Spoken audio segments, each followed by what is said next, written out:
Come in. Mr. Colton, Senator Yardley. Well, Senator Yardley, President warned me of your arrival. Welcome to New Orleans. Thank you, Mr. Colton. May I present Major James Sampson of the United States Department of War. How do you do, Major Sampson? How do you do? Gentlemen, Captain Fry, head of my Secret Service. Well, Captain Fry, Major Sampson? we were in the same outfit during the war. We were. Yes, for 3 years. We were looking for the infamous Colonel Dagger. I don't remember seeing your name on the report. No matter. We never did catch him, did we? No, we didn't. Don't worry about it, gentlemen. I will. Meanwhile, we have another scoundrel to hang first. Oh? I didn't realize your purpose was so serious. I am here, Mr. Colton, to hang a traitor for high treason. But not without a trial, Senator. At least not in New Orleans. Oh, we'll give him a splendid trial. But there's no doubt about the outcome. I have sufficient evidence right here. Would you care to take a look? It's a beautiful little pistol. 44 caliber. Just like the gun that killed Lincoln. Not like, Mr. Colton. The same gun. Just whom are you after, Senator?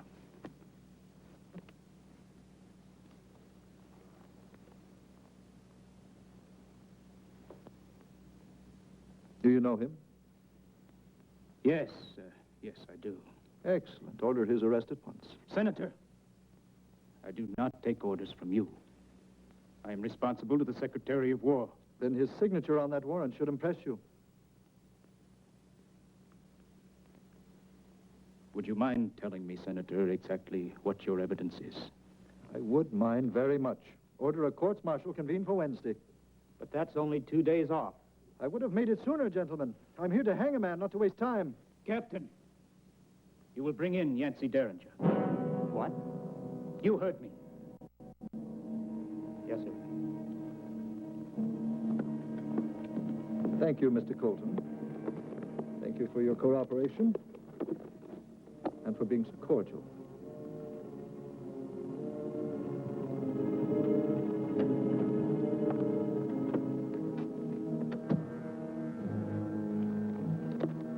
Major Sampson, I want you to follow Captain Fry. I don't trust him.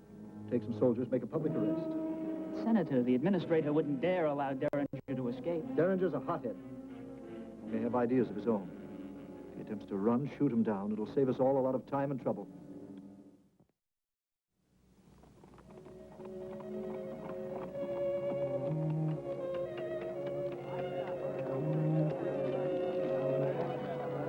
Just your night to be second best, Yancy. Can I buy you a drink?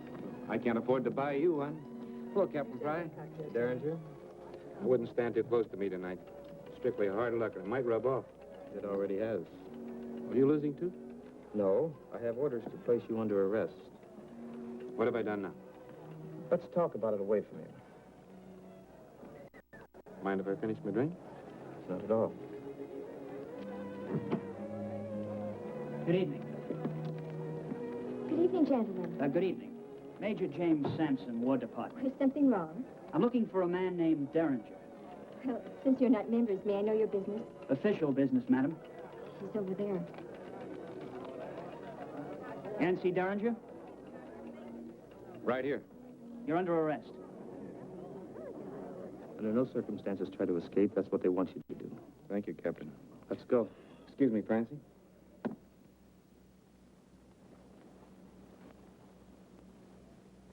I've already made the arrest, Major. I'm sorry, Captain Fry. I have a warrant from Senator Yardley. What's the charge? High treason. Conspiring with John Wilkes Booth in the assassination of Abraham Lincoln. Now, come along. No, Pahoo.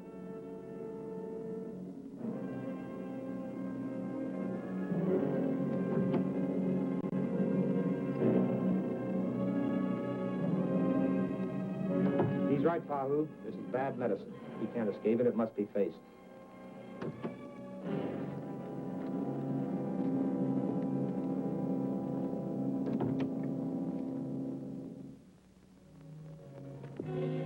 He's in there, sir. Solitary confinement. Solitary. Mr. Colton, the prisoner is being held incommunicado. He shall see no one. Except myself. Including yourself, Mr. Colton. He shall see no one, except his defense counsel. And that man, Senator, will be me. Open up.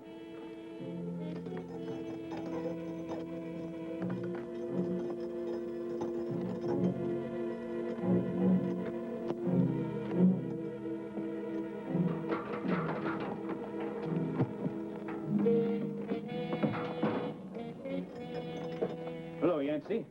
Mr. Colton? Come in, sit down. Isn't much of a view, but the rats are friendly. What the devil? I had no idea they'd do this to you.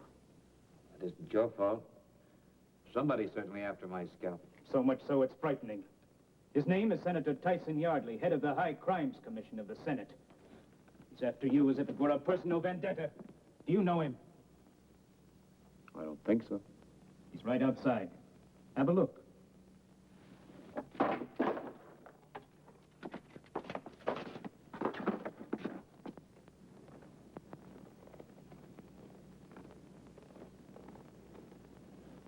I've never seen him before. Are you sure?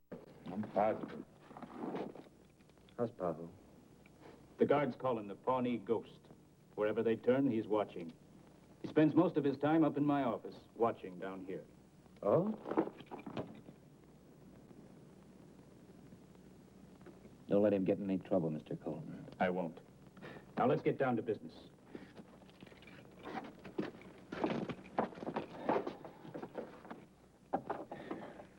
First, with your permission, I'd like to defend you. Thank you.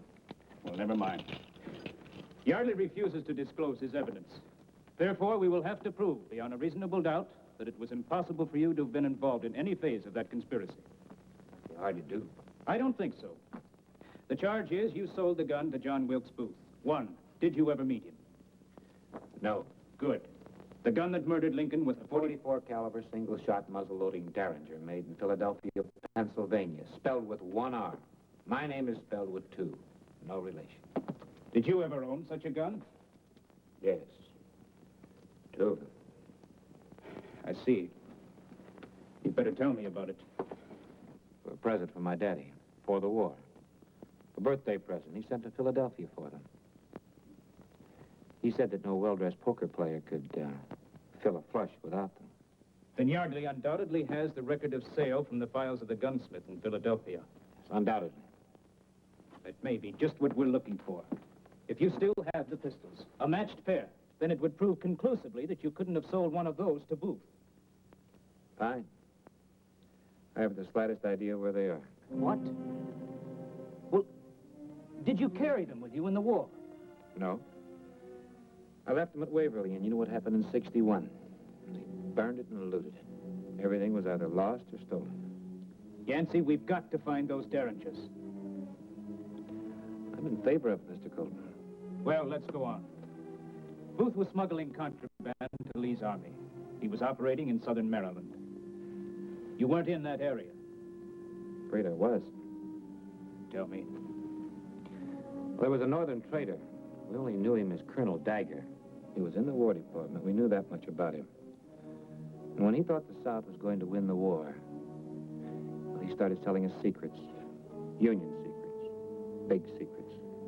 I was his contact man.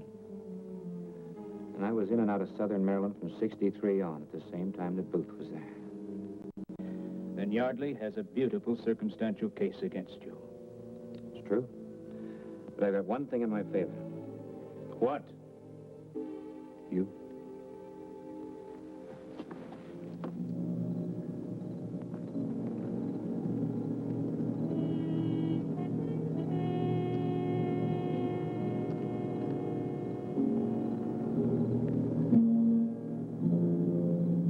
Private, I'm here to relieve you.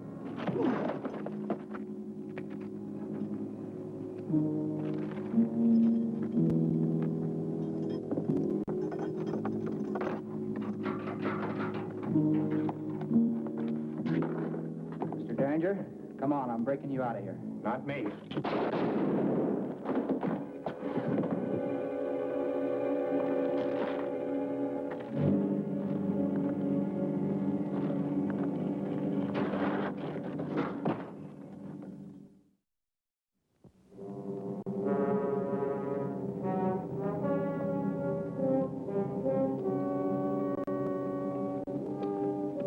Mr. Colton, Senator, you are aware that the prisoner attempted to escape last night? you mean someone attempted to murder the prisoner last night? To prevent his appearance at the trial, do you think, Senator? That's entirely a matter of opinion. Personally, I can hardly wait for his appearance at the trial. Good day, sir.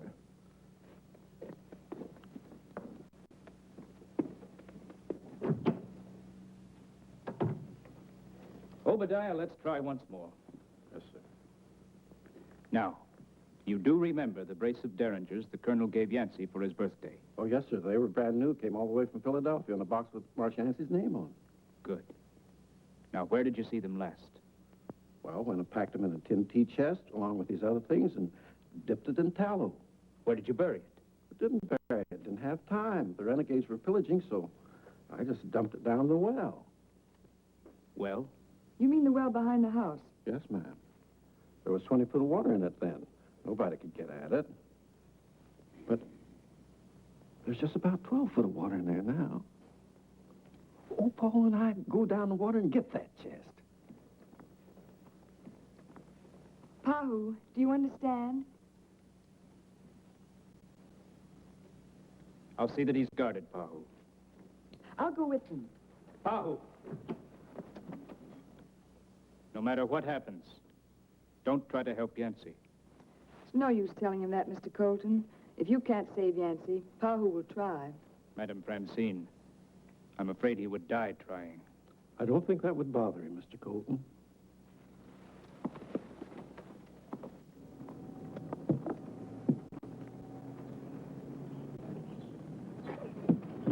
Did you find it, Paul? Did you find the old chest? Nothing at all. Did you go all the way to the bottom? You've got to keep trying. It's Yancy's only hope.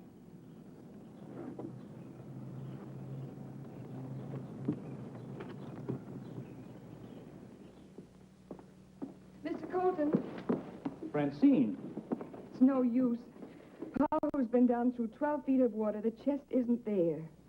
12 feet of water. Of course. That well was 20 feet deep when he threw it in. It's buried under 8 feet of mud. Thank you, Francine. I'll take care of it. I'm sorry. You're not allowed inside.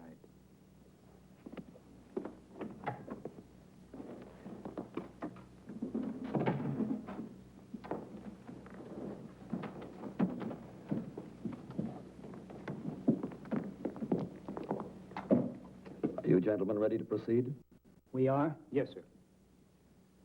The prisoner will be brought before the bar.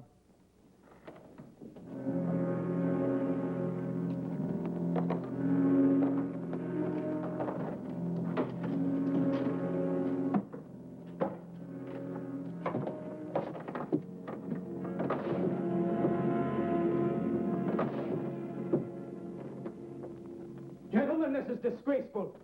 I insist the prisoner be unshackled and that grotesque hood removed. We are not living in the Dark Ages.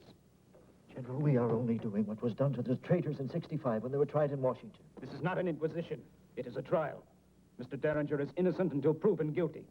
The shackles and the hood will be removed. General, I protest. Overruled. Thank you, sir.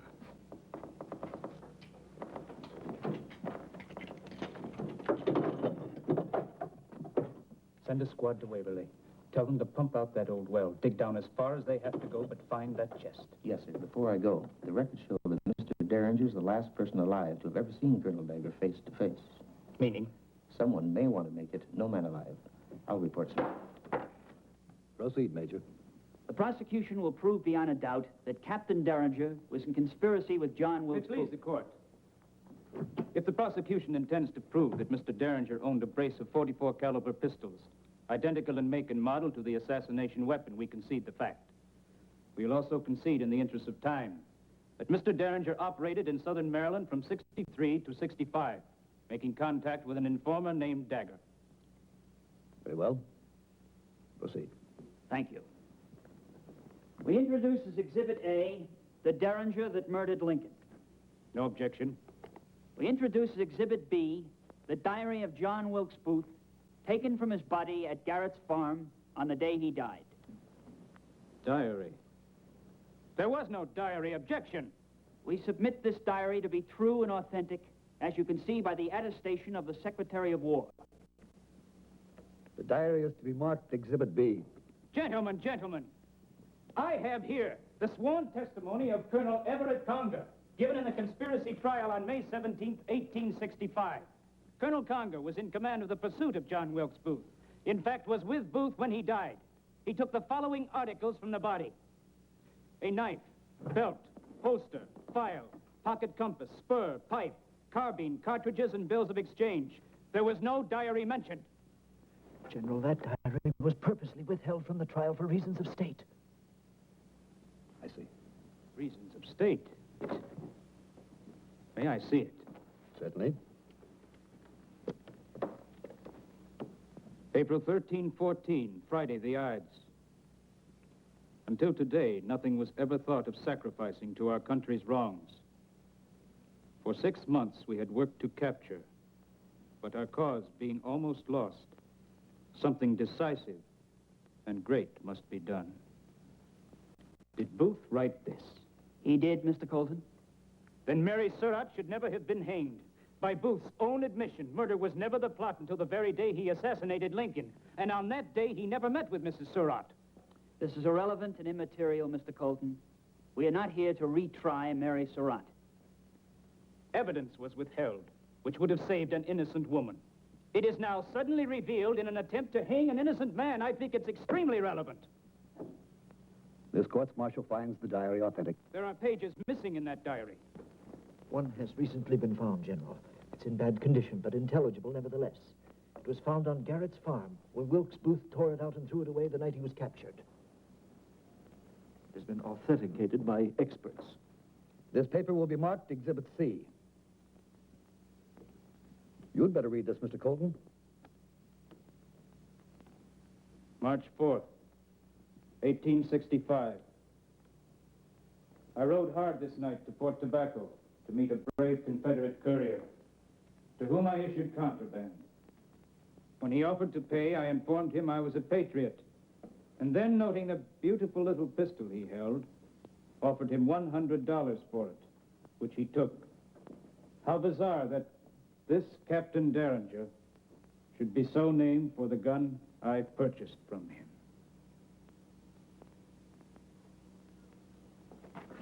General, in view of this new evidence, I respectfully request an adjournment to prepare my defense. Very well. This court stands adjourned till 8 o'clock tomorrow morning. Mr. Williams, Yes, sir. where did you find this chest? In the old well on the plantation where I flung it in 1861. Were there any witnesses when you uncovered it? Oh, yes, sir. There were 6 soldiers and old Pahoo. My squad, sir. General, I'd like to submit this chest as evidence. This chest is to be marked Exhibit D. Open it, please. Pahoo, may I borrow your knife, please?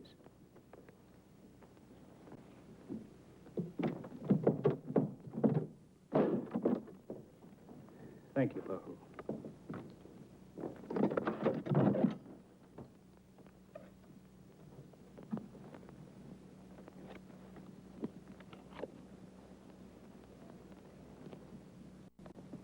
Extraordinary. Mint condition. Never even been fired. You will please notice, sir, the colonel had Marsh Yancey's name engraved on each barrel. These will prove conclusively that Derringer could not have sold one of those pistols to John Wilkes Booth. The court agrees, Mr. Colton. However, there's one other problem. The newfound page of If you'll excuse me a moment, General. Captain Fry?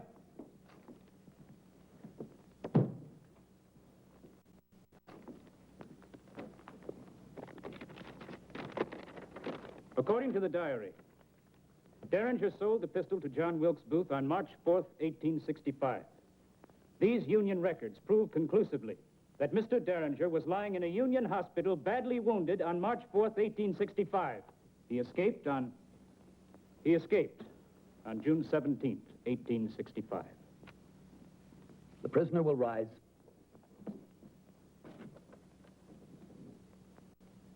This court-martial finds the prisoner not guilty. General Cochrane, this is an outrage. We have given you irrefutable proof. Those documents were authenticated. Senator, one moment, please, Senator. And recommends to the Secretary of War that the newfound page of John Wilkes Booth's diary is a spurious forgery. Gentlemen, this court-martial stands adjourned. Thank you, General. Thank you, Pahoo. Congratulations, Mr. Derringer. Thank you, Captain Fry. Mr. Colton, I'll never be able to thank you. Thank heavens it's over. Not yet. What do you mean? I found Colonel Dagger. General, if there was ever a night for the champagne to be on me, tonight's the night. And I want you to keep pouring it until you have to import more. My apologies, Derringer. Glad to have been on the losing side. Thank you, Major. Glad you were. I'm glad to have been on the winning side. Thank you, Captain Fry. Is there any more trouble for you to get into? Francie, from now on, it's trouble I want to get out of, believe me. I wouldn't believe you if you swore on a poker deck. Yancy.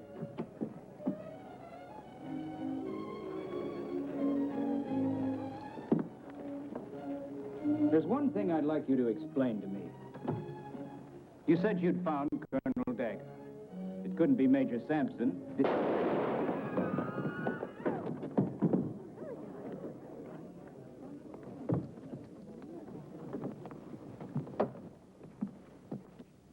Senator Yardley.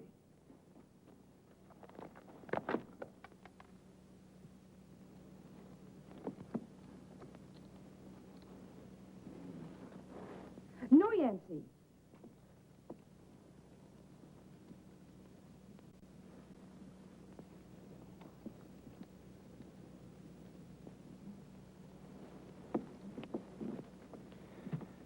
Well, I said I'd never seen Senator Yardley before.